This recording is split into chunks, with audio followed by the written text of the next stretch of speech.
राधे राधे दोस्तों, हमारे चैनल चतुर्वेदी ज्ञान ज्योति में आपका हार्दिक स्वागत है। आप सब कैसे हैं यह बताने के लिए कमेंट बॉक्स में जय श्री राधे जरूर लिखें। राधे रानी की कृपा से आपका सब मंगल होगा। दोस्तों, हर वर्ष भाद्रपद महीने की शुक्ल पक्ष की सप्तमी तिथि को संतान सप्तमी का व्रत किया जाता है। इस दिन माता पिता दोनों या फिर दोनों में से कोई एक व्यक्ति संतान सप्तमी का व्रत एवं पूजन कर सकते हैं।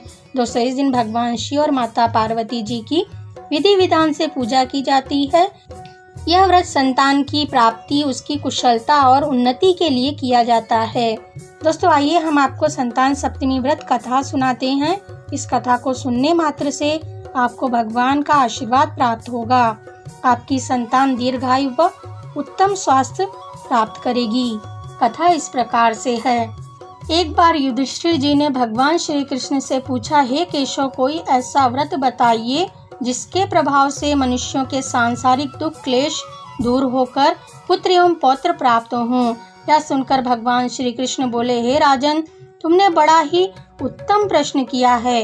मैं तुमको एक पौराणिक कथा सुनाता हूँ, तुम उसे ध्यान पूर्वक सुनो। एक बार मथुरा नगरी में लोमस ऋषि आए।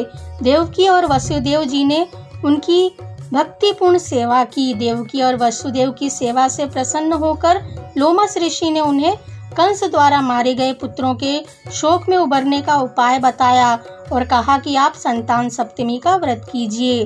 लोमस ऋषि ने देवकी और वसुदेव जी को इस संतान सप्तमी व्रत की विधि और कथा सुनाई, जो इस प्रकार से है। अयोध्यापुरी नगरी में एक प्रतापी राजा राज्य करते थे, जिनका नाम नहुस था। उनकी पत्नी का नाम चंद्रमुखी था। उसी राज्य में विष्णुदत्त नाम का एक ब्राह्मण भी रहता था। उसकी पत्नी का नाम रूपवती था। रानी चंद्रमुखी तथा रूपवती दोनों सखियां थीं। दोनों में पारस्पर घनिष्ठ प्रेम था। दोनों साथ में ही सारा काम करती थीं। स्नान से लेकर पूजा तक दोनों एक साथ ही करती थीं। एक दिन सरयू नदी में दोनों स्नान कर रही थीं। वहां अन्य स्त्री भी स्नान कर रही थीं। उन स्त्रियों ने वहीं पार्वती और शिव जी की प्रतिमा बनाकर उनका विधि पूर्वक पूजन किया तथा रानी चंद्रमुखी तथा रूपवती ने उन स्त्रियों से पूजा का नाम तथा विधि पूछी। उन स्त्रियों में से एक ने बताया, हमने पार्वती सहित शिव की पूजा की है।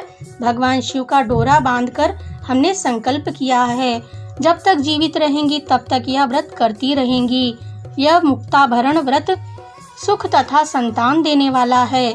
उस व्रत की बात सुनकर उन दोनों सखियों ने भी जीवन पर्यंत इस व्रत को करने का संकल्प करके शिव जी के नाम का डोरा बांध लिया, किंतु घर पहुंचने पर वे संकल्प को भूल गईं। फलस्वरूप मृत्यु के पश्चात रानी वानरी तथा ब्राह्मणी मुर्गी की योनि में पैदा हुई। कलंतर में दोनों पशु योनि छोड़कर पुनः मनुष्य योनि में आईं। चंद्रमुखी मथुरा के राजा पृथ्वीनाथ की रानी बनी तथा रूपवती ने फिर एक ब्राह्मण के घर जन्म लिया। इस जन्म में रानी का नाम ईश्वरी तथा ब्राह्मणी का नाम भूषणा था। भूषणा का विवाह राजपुरोहित अग्निमुखी के साथ हुआ। इस जन्म में भी उन दोनों में बड़ा ही प्रेम हो गया। व्रत भूलने के कारण रानी इस जन्म में भी संतान सुख से वंचित रही। प्रौढ़ अवस्था में उसके एक गूंगा बहरा पुत्र जन्मा, मगर वह भी 9 वर्ष का होकर मर गया। भूषणा ने व्रत को याद रखा, व्रत किया, इसलिए उसके गर्भ से सुंदर तथा स्वस्थ 8 पुत्रों के जन्म लिए। रानी ईश्वरी के पुत्र शोक की संवेदना के लिए एक दिन भूषणा उससे मिलने गई। उसे देखते ही रानी के मन में जलन पैदा हुई। उसने भूषणा को विदा करके उनके पुत्रों को भोजन के लिए बुलाया और भोजन में विष मिला दिया, परंतु भूषणा के व्रत के प्रभाव से उनका बाल भी बाका नहीं हुआ। इससे रानी और भी अधिक क्रोधित हो गई। उसने अपने नौकरों को आज्ञा दी कि भूषणा के पुत्रों को पूजा के बहाने यमुना के किनारे ले जाकर गहरे जल में धकेल दिया जाए, किंतु भगवान शिव और माता पार्वती की कृपा से इस बार भी भूषणा के बालक व्रत के प्रभाव से बच गए।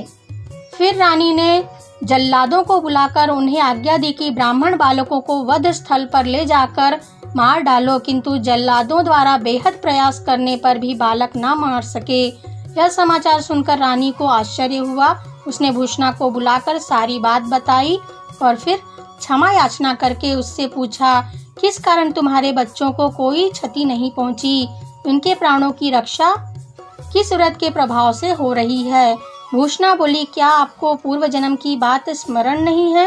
रानी ने आश्चर्य से कहा, नहीं, मुझे तो कुछ भी याद नहीं। तब उसने कहा, सुनो, पूर्व जन्म में तुम राजा नहुस की रानी थी, मैं तुम्हारी सखी थी। हम दोनों ने एक बार भगवान शिव का डोरा बांधकर संकल्प किया था कि जीवन पर्यंत संतान सप्तमी का व्रत किया करेंगी, किंतु दुर्भाग्यवश हम भूल गईं और व्रत को अवहेलना होने के कारण विभिन्न योनियों में जन्म लेती हुई जब फिर मनुष्य जन्म को प्राप्त हुई हैं, अब मुझे इस व्रत की याद हो आई थी, इसलिए मैंने इस व्रत को किया। उसी के प्रभाव से आप मेरे पुत्रों को चाहकर भी मार न सकी। यह सब सुनकर रानी ईश्वरी ने भी विधि पूर्वक संतान सुख देने वाला यह मुक्ताभरण व्रत रखा। तब व्रत के प्रभाव से रानी पुनः गर्भवती हुई और एक सुंदर बालक को जन्म दिया। उसी समय से पुत्र प्राप्ति और संतान की रक्षा के लिए यह व्रत प्रचलित है। इस प्रकार से संतान सप्तमी मुक्ताभरण व्रत की कथा है। दोस्तों, आपको वीडियो कैसा लगा हमें कमेंट में लिखकर बताइए। वीडियो अच्छा लगा हो इसे लाइक और शेयर कीजिए। हमसे जुड़े रहने के लिए हमारे चैनल को सब्सक्राइब करके रखिए। वीडियो देखने के लिए आप सभी का धन्यवाद।